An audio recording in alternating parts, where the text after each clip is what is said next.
গত কয়েকদিনের বৃষ্টিতে ক্ষণিকের জন্য নেমেছিল তাপমাত্রা। এদিকে উড়িষ্যা ও ভুবনেশ্বর উপকূলে একটি নিম্নচাপ অঞ্চল আবারও তৈরি হতে চলেছে। তবে এই বিষয় কিন্তু এই মুহূর্তে স্পষ্ট নয়। আগামী দিনে আমরা যদি টাইম আউট করে দেখি, তবে এই নিম্নচাপ অঞ্চলটি দুটি ভাগে ভাগ হচ্ছে। তো দুটি ভাগে ভাগ হওয়ার কারণে পরবর্তী সময়ে কিন্তু এই নিম্নচাপটি বা এই ঘূর্ণাবর্তটি ভেঙে যাচ্ছে। তবে যাই হোক, আমরা যেহেতু একটি নিম্নচাপ অঞ্চল এই মুহূর্তে দেখতে পেলাম, তাই কিন্তু আপনাদেরকে জানালাম আজকের এই ভিডিওতে। তো এই ঘূর্ণাবর্ত বা এই নিম্নচাপ নিয়ে কিন্তু আমাদের সর্বক্ষণ নজর থাকবে যে এই নিম্নচাপ আবার দক্ষিণবঙ্গ, বাংলাদেশ বা উত্তরবঙ্গে বা উড়িষ্যা, ভুবনেশ্বর এবং দক্ষিণ ভারত লাগোয়া উপকূল অঞ্চলে কী প্রভাব পড়তে পারে যদি এটা নিম্নচাপ হয়। তো যাই হোক, এই নিম্নচাপ নিয়ে যেহেতু শিওর নয়, আর কথা বাড়িয়ে লাভ নেই। এবার আমরা চলে যাব সরাসরি তাপমাত্রায় যাওয়ার একটাই কারণ, এই মুহূর্তে দাঁড়িয়ে যেটা দেখা যাচ্ছে তাপমাত্রা ফেব্রুয়ারির যে কয়টা দিন আছে, এই ফেব্রুয়ারির দিনগুলোর মধ্যেই তাপমাত্রা 33 ডিগ্রি কিন্তু পার করে ফেলবে দক্ষিণবঙ্গের বেশ কিছু জেলাতে। যেমন আপনাদেরকে প্রথমেই দেখিয়ে দিই, দুর্গাপুরে যে তাপমাত্রা এই মুহূর্তে লক্ষ্য করা যাচ্ছে সেটা হচ্ছে 32 ডিগ্রি। পাশাপাশি খড়গপুরও 32 ডিগ্রি, কলকাতা 30 ডিগ্রি, এবং আমরা যদি আরও একটু দক্ষিণবঙ্গের উপরের দিকে চলে যাই, যেমন Birbhum 31 degree, Baharampur 29 degree, Dhulian 30 degree. পাশাপাশি যদি আমরা উত্তরবঙ্গে চলে যাই, মালদা, পুরুলিয়া 30, শিলিগুড়ি 28, দার্জিলিং 16।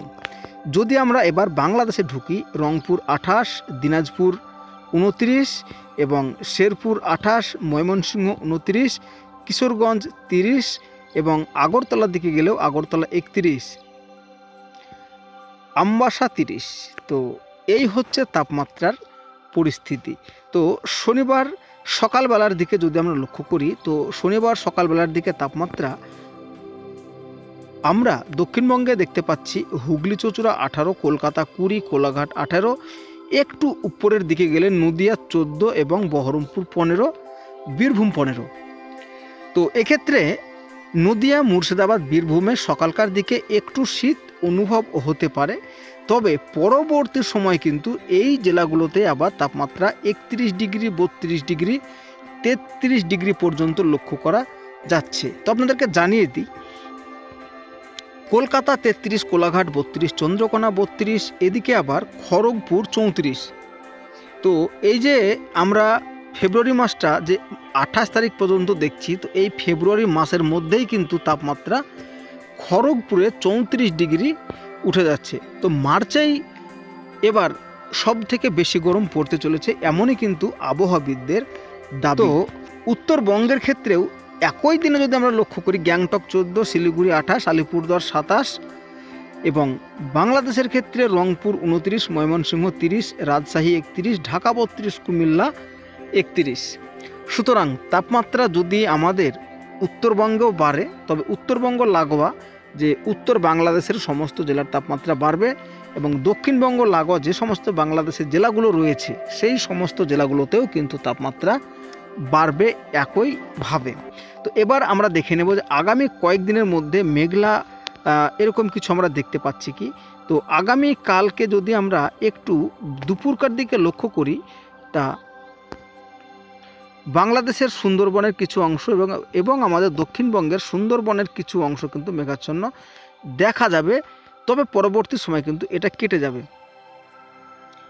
এবং আগামী শনিবার সকালবেলার দিকে 24 পরগনা, সুন্দরবন, গঙ্গাসাগর, দীঘার কিছু অংশ, এই সমস্ত জেলাগুলোতে কিন্তু বা জায়গাগুলোতে একটু মেঘাচ্ছন্ন দেখা যাবে। পাশাপাশি বাংলাদেশেরও যে উপকূলের জায়গাগুলো রয়েছে সেই সমস্ত জায়গাগুলোতেও কিন্তু মেঘাচ্ছন্ন থাকছে। তবে এবার দেখে নেব এই মেঘাচ্ছন্নর জন্য কি বৃষ্টিপাত রয়েছে। তো না বন্ধুরা, এই মেঘাচ্ছন্ন শুধুই মেঘাচ্ছন্ন, এই মেঘাচ্ছন্নর জন্য বৃষ্টিপাত কিন্তু কোনো রকমভাবেই থাকছে না দক্ষিণবঙ্গের এবং বাংলাদেশের ওই সমস্ত জায়গাগুলোতে। আজকে আর বেশি বড় করলাম না, ভিডিওটি এইখানেই শেষ করছি। তো দেখা হচ্ছে আগামীকালকে নতুন কোনো ভিডিও নিয়ে।